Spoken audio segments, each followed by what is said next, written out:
বন্ধুরা তোমরা কেমন আছো? আমি কিন্তু ভালো আছি। তবে কি বলবো, গতকাল রাত থেকে আমার ভীষণ সর্দি কাশি। তো সর্দি কাশি শুধু বলবো না, হালকা হালকা জ্বরও ছিল। আর সারাদিন আমার সেইভাবে আমি আর সারাদিন কাজও করতে পারিনি। তো রাত্রিবেলায় আজকে রান্না করব হচ্ছে এখন ডালিয়ার খিচুড়ি, ডালিয়া মুসুরির ডাল। এই যে ডালিয়া আর মুসুর ডালটাকে আমি ধুয়ে নিয়েছি, আর সবজিতে থাকবে এইসব। তো চলো ঝটফট এখন ডালিয়ার খিচুড়িটা বানিয়ে নিই। তো দেখো এখানে আমি কিন্তু গাজর, আলু, বিনস, সর্ষের তেল, লবণ, হলুদ আর নামমাত্র একটু চিনি টেস্টের জন্য মিলিয়ে নিয়েছি।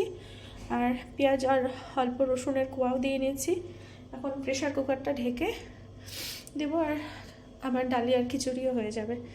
তারপর যে বন্ধুরা, প্রেশারে আমি সিটি দেওয়ার জন্য বসিয়ে নিয়েছি।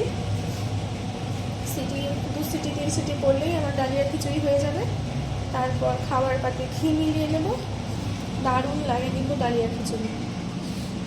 পাঁপড় ভেজে নেব। ডালিয়ার খিচুড়ি খেতে তোমরা কারা ভালোবাসো? যদি তোমাদের ইচ্ছে হয় তাহলে কমেন্ট করো কমেন্ট বক্সে এসে। আজকের জন্য এতটুকুই। ভালো থেকো তোমরা, সুস্থ থেকো, আর হ্যাঁ সবাই সাবধানে থেকো, কারণ ঘরে ঘরে কিন্তু ভীষণ সর্দি বেশি জ্বর হচ্ছে। তো সবাই ভালো থেকো, সুস্থ থাকো। আর আজকে আমার সারাদিন কী বলবো, সর্দি, নাক বন্ধ, ভয় পাচ্ছি আজকে রাতেও আবার নাক না বন্ধ হয়ে যায়।